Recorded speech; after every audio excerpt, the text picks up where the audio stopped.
Hello, hello, ladies and gentlemen. This is your girl Mitzi, and this is Mitzi. Let's think about it. Today, we are thinking about actually preparing kids for the future. That is a thinker. And I have Stephen here who's going to help us think about this in a whole new way. So, thank you so much, Stephen, for coming onto my show, sharing your time and your perspective with me. You could be anywhere in the world, but you are with me. So, I truly appreciate this. So, let's just dive in. Virtually with you. I'm still anywhere in the world. Right? Yeah, right. You still could be anywhere in the world, but virtually your time is with me. So thank you. So when we diving in and you think of these words, actually preparing kids for the future, what does that make you think about? So, a couple years ago, I was at a conference and I sat in on the keynote, and she was talking about the future and how it's going to be different. And the future is always different from what it is now. I mean, I bring these examples up all the time. We no longer pick up a phone and say, "Hey, operator, connect me to so and so." We no Yeah. longer stop at the blacksmith to get our horses shoed before going somewhere. We have a car. So the world's always changing, but the way it's changing now is vastly different than it used to be. And I started thinking about it's like all the things going on that are changing.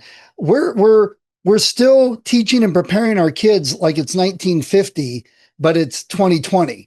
And this was even before COVID and before AI. And since then, with COVID and AI, things have changed way faster and even more so than was being talked about in 2018 when I first heard this type of talk. So you look at the schools now. There are exceptions. There are schools that are more together, and there's different curriculum. But around me, most of the schools are still teaching all the same old stuff that I learned and that my mother learned.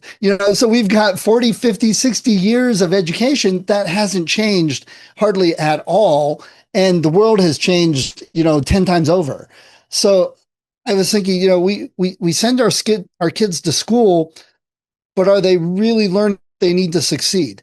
And the other example to look at is college. The cost for college has skyrocketed, and more kids in the 20-year-old range are saying, if I go to 4 years of college, I'm going to have this much debt, and then the job I get may not even be in my field. So I'm going to spend 15 to 20 years just paying back that debt. Why don't I just get a job I enjoy and put that money away, and I won't need to worry about college? And more of them are seeing that. So the world's completely different than it used to be. But again, a lot of our schooling still focuses on the same things that it has for 60, 70 years. Oh, I agree. I you said a lot, but let's break it Sorry. down. No, you're good. That's how I love it. I love people like you who are so passionate about these topics that they pour everything out that's in their mind when it comes to these topics, and that's what I love because it just shows the realness of people thinking about these topics in such a way that it doesn't just start with, oh, ABCs, one, two, threes. No, it's more than that. You know what I mean? It's so much deeper than that because people don't even think in that deeper level, you know what I mean, in general. And we really do got to realize like what are our kids actually obtaining? What are they observing? What are they really seeing and gravitating towards in this world? And we don't realize that a lot of the times what we are sending our kids to school, I mean, it's not really a survival. It's about memory. You know what I mean? It's about how much can you memorize these information, and as long as you can memorize this, you get a point system or you get an actual grading system. But whatever you fall into, then that's where you're at. And good luck with that. And when you go to college, you're going to work really, really, really, really, really, really hard. And then you may or may not get the job that you really, really, really, really want. And I agree because I see it on the news now. They even had a episode where they talked about how kids are now trying to get into vocational schools and technical college to get a trade It's on the so that rise. they can most definitely develop a sense of skill and a sense of knowledge so that if they even want to decide to actually go to a 4 years college for accounting or law or medicine or anything like that, because I feel like nowadays those 4 year college plus, it's really for those real rigid like, you know what I mean, those really specific careers. But if you're just a person that knows how to move things, fix things, doodle, draw, visualize things, those trade schools truly does have such an advantage to prosper people in such a way that they don't have to accumulate so much debt. Oh my goodness, it's crazy. Yes. And I'm not attacking colleges. I'm not saying college is horrible and nobody should do it. I loved college. I had a great time in college. But do I think that it taught me? I mean, I went to school partly for music, partly for computer software development, computer science. What I learned then in computer science, I'm not doing any of that. There's nothing I learned and practiced and all that back when I went to college. Everything that is going on nowadays, I learned through experience through the job. And so one of the things I try and do is tell parents, teachers, kids about skills they can learn when they're like still in middle school and build on that could be a career or could be a side gig, which that's much bigger in our country than it used to be. Or it could just be a hobby that you enjoy. I see too many people just staring at the TV all the time because they really don't have a hobby. But college still has a place for certain careers, like you said. I just think we should be able to show kids other things that they could do or things they may not even realize and think of. The example I always use and I teach is video games because most video game companies don't care about a college degree. They want experience. Well, if you're 18 and just out of high school, there's no way to get experience unless you're working on it while you're in middle school, high school, which guess what? You can do. And the thing is, if you go through college and you get a computer science degree, they're like, oh, we don't care. We none of that what you learned in college applies to what we do. But this other guy spent 4 years making games. We want to hire him. So that's the example I use a lot of times.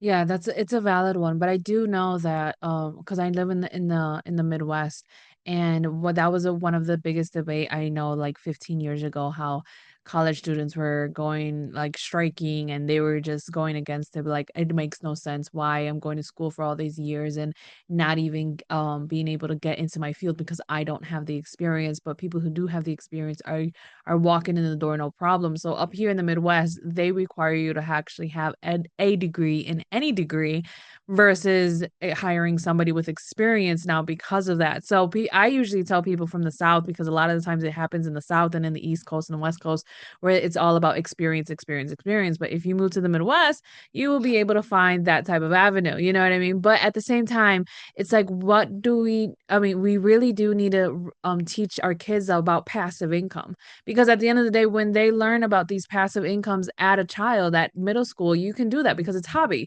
You can mow somebody's lawn, and eventually that passive income can be your mainstream income when you are older and you have the funds to develop and Or have if you all of lose a that. job, you've got something coming in while you're looking for something else. Exactly. And like those artists who likes to make jewelry, you can make jewelry, sell it on Etsy, sell it online, you know what I mean? And then slowly it can become something, but you can't lose your dreams. You know what I mean? You can't lose yourself.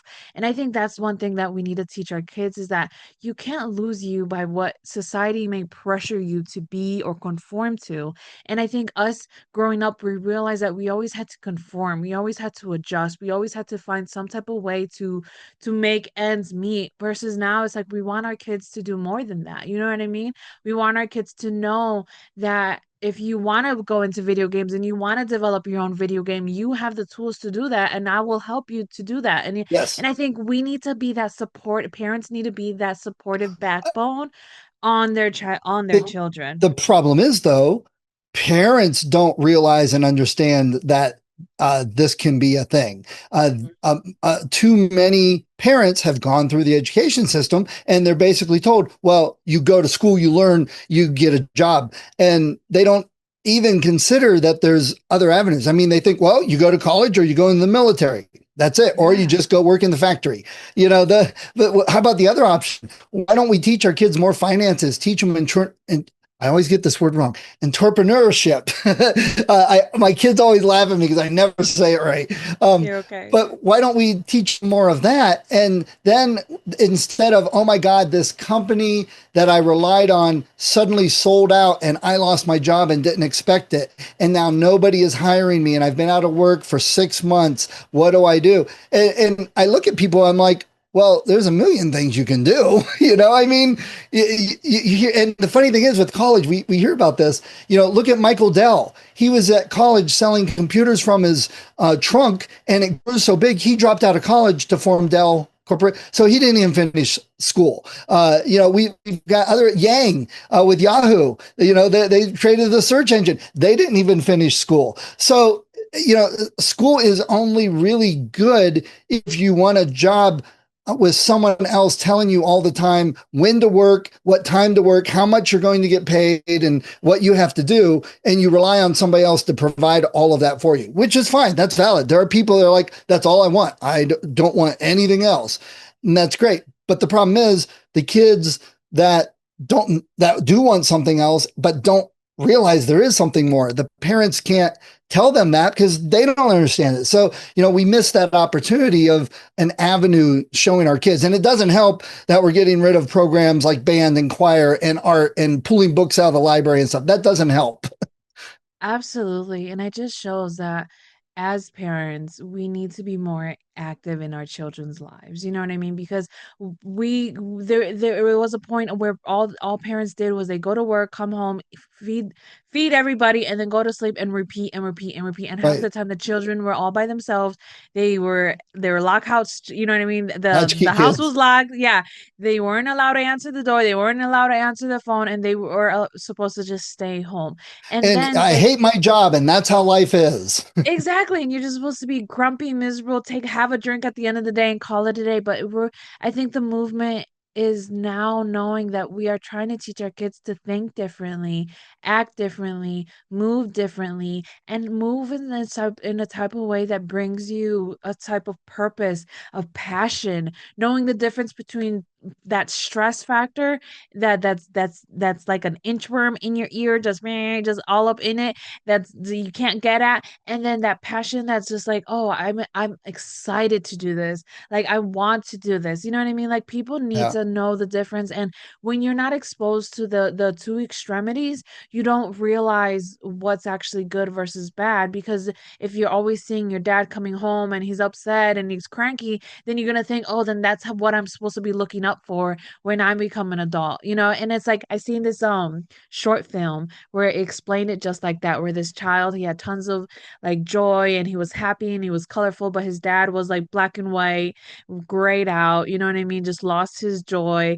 And he was always upset because his son kept on trying to find joy and have him play and have him be like different. But then one day he yelled at his son, was like, no, wake up, act right, you need to stop with this foolishness. And then once he stopped, his joy stopped. And then his dad realized, like, those moments of his son just being joyful and goofy and silly, like those were the moments that were precious, and he missed that. And I feel like as adults, we need to remember what it was like to be a kid, you know what I mean? and Yes. i Oh, and I feel like that's we a forget yes. it.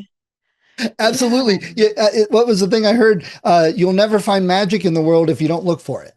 Um, Yeah. when the new Star Wars trilogy came out and Force Awakens in 2015 came out, we went to see it. I took my kids and they were laughing at me because they said, Dad, you are sitting on the edge of your chair, swinging your feet like a little 12-year-old, like you're the bouncing kid. And I'm like, well, that's how you got to watch Star Wars. Too many adults go watch Star Wars and they're like, well, I'm like, because you're looking at it as a 45-year-old. Look at it like a 12-year-old, but they can't do that. They've lost that. And too often, the 12-year-olds can't be 12-year-olds anymore. Well, grow up, be a kid.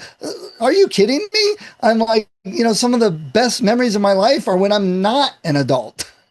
Yeah, exactly. And we talk about it all the time. Adulting sucks. You know what I mean? It's Adulting sucks. hard.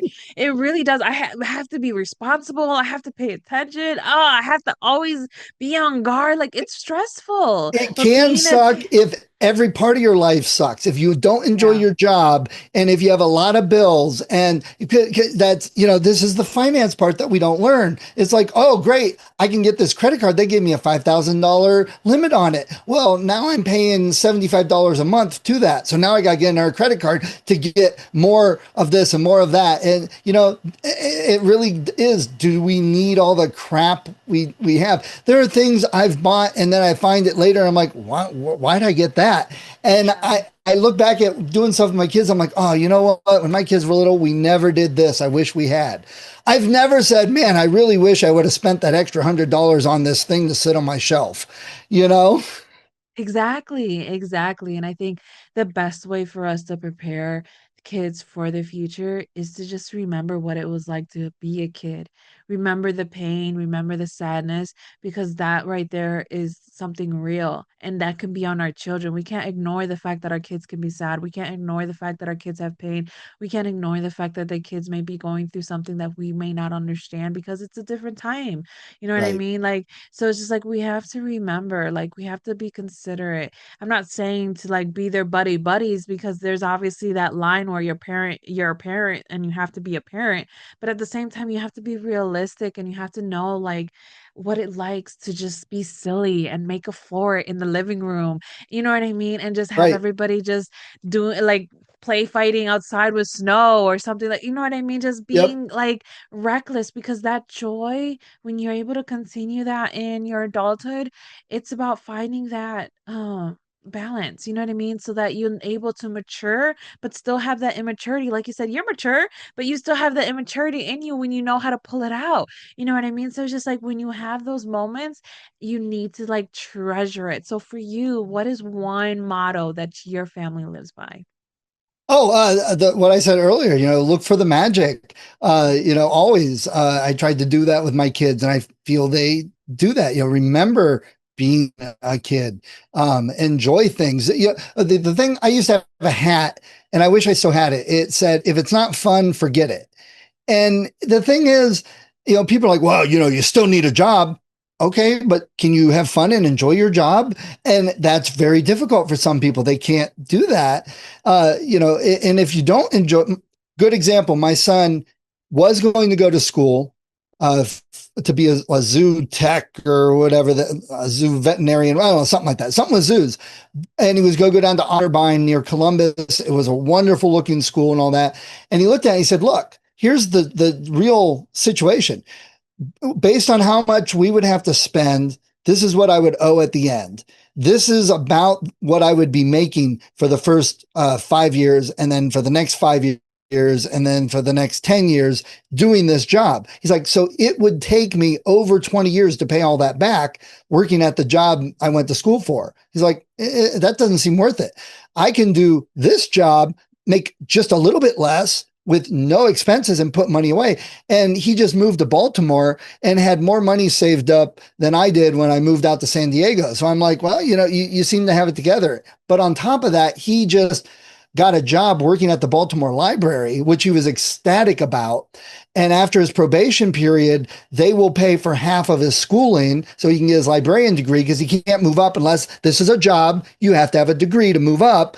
But he wants to become the librarian that's in charge of all the graphic novels and comics at the Baltimore public libraries, and put on events and authors and stuff from Comic Dome and things like that. So he very much found a job he enjoys and is Yeah. doing that job the way he enjoys it, making the money he needs to live where he's at and have an okay life, without having a ton of bills. They'll pay half of his schooling. So if he would have owed 20, he's only going to owe 10, Yeah. and have a job already while he's doing it. So, hey, that seems to make a heck of a lot more sense to me. Oh, absolutely. And on top of that, he gains the experience, he gains the wisdom, he gains the Yeah. understanding, he gains the He's networking. very You know what excited. I mean? Like and that's one thing that people forget is like you may have a dream to be an astronaut and you know what I mean, go out into the outer space, but you also can just also enjoy reading books and going to the library or working at a gas station, you know what I mean? Or doing anything that may be realistic in your environment, Well, you know what I mean? or You want to be an astronaut. Well, maybe you're not going to be able to. Maybe you have a physical reason you can't. Maybe you don't have the right schooling. Maybe you're just too afraid to actually do it, even though you want to. Well, hey, you know what? You could write a book like Weir did called The Martian about outer space and about that, and then help make a movie about it. And so there are other avenues to look at. You don't have to just feel like, oh, I lost my dream, because a small percentage of people are ever going to make it in to be an astronaut. If that is truly your dream and you really go for it, you got a better chance of making it. But what if you don't? Would you be happy working at NASA behind the thing, or writing a book about Mars and sending somebody there, saving Matt Damon once again, like they do in all the Matt Damon movies? I know, but you know what? I'm not gonna lie. I actually like that movie Martian. When I I first love seen it, the it was really good. I think he acted it perfectly. But you have such a valid point because when you are a writer, I know you're a writer, and I'm a writer, and I do enjoy.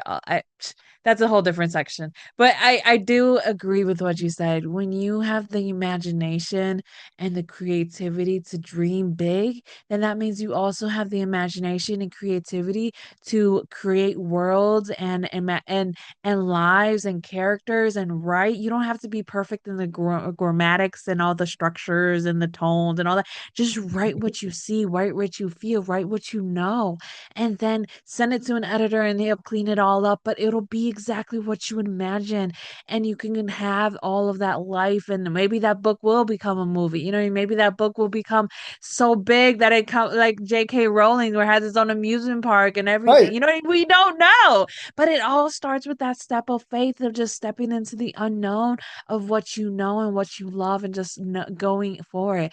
And man, Steven, I feel like I keep talking to you, but time is catching up to us Oh and I'm man, okay. sad.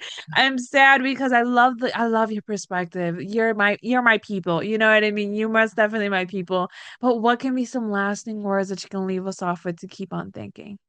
So for parents, for teachers, working with kids, uh, let them explore, let them do multiple things. I feel, and this may be a personal thing and people disagree with me, but I feel about the only thing we really focus on and concentrate is sports. And the only reason people concentrate on sports is, oh, if you get into college, then you can play sports and you might become a pro and then take care of us. But such a small percentage of that happens to, even making it to college ball. And I just think it's almost cult like that you have to win, and kids don't enjoy it anymore. And I think that's wrong. And one of the things I point out to parents is here in Ohio and across the country, but I know here in Ohio, colleges, Ohio colleges have now started looking for kids in high school that play esports because they want them on their esports team, and they have scholarships to go with that. So I'm like, computer video games are bigger than football. So your chances of getting a job in computers, video games is even greater than if you kept playing football and all that. And come on, who doesn't like to play Mario Smash Up? I know that's hilarious, but it's true. It just makes us realize that we have to allow ourselves to just consider the what ifs, consider the possibilities. And you're absolutely right. It really does seem like it's cult like, and it really does seem like the parents are just doing it for a money ticket. You know what I mean? To Right. one day hope You that got to win. they'll That's the make it only to the thing. NFL, NBA, MLB. You know what I mean? Do all that. But it's like, what about cooking? What happened if your son likes to cook? He Yes. can be a magnificent chef and create art. Oh my goodness. I'm low key addicted to these baking shows and these cooking shows because these individuals, they know how to cook from things that I would never do. I love watching Chop too because it's like, how did you come up with this? I would have never thought of this. You know what I mean? And it's like everything can be utilized in such a way that we cannot dismiss it. So if your child is passionate about cooking or about just writing, oh, singing, you know what I mean? Or just painting or just video games, computers, and they're already coding or they're already into something. I think just letting them lean into it and letting them know that you support them is truly, truly necessary because if I was a child, when I was a child, and if I knew my parents supported me, who knows where I would be today? And You know what truly I mean? support them. Encourage them. Truly. Too often we do it without thinking about it. Turn on the TV, hand them a tablet, and just let them watch. Do That's why I like teaching the video game class because, like I tell parents, like instead of playing video games, how about if they were making video games? And kids get Yeah. excited. You can always see the ones where it sparks. So like, I can make a video game and they go for it. I taught a class and I went back to the school a year later and there were several kids that came, "Oh, I got to show you this game I made, since last year." And they got super excited about it. I'm like, those are the kids I'm trying to reach right there. Oh, absolutely. Because I just encountered an individual that's making his own comic book, and he showed me the trailer, and I was just like, this can be a video game. This is amazing. And it's like people really don't know. And Steven, it's a problem. It's a problem. We can keep on talking, but Yes, ladies and yes. gentlemen, if you enjoyed this conversation as much as I did and Steven did, please go check out Steven. I have access to his website, access a link that goes directly to his website to find all the great books, all the great content that he has to offer the world so that you can continue on thinking. Because isn't that the point? Yes, it is. Oh, yes, it is. So, Great. with that being said, bye.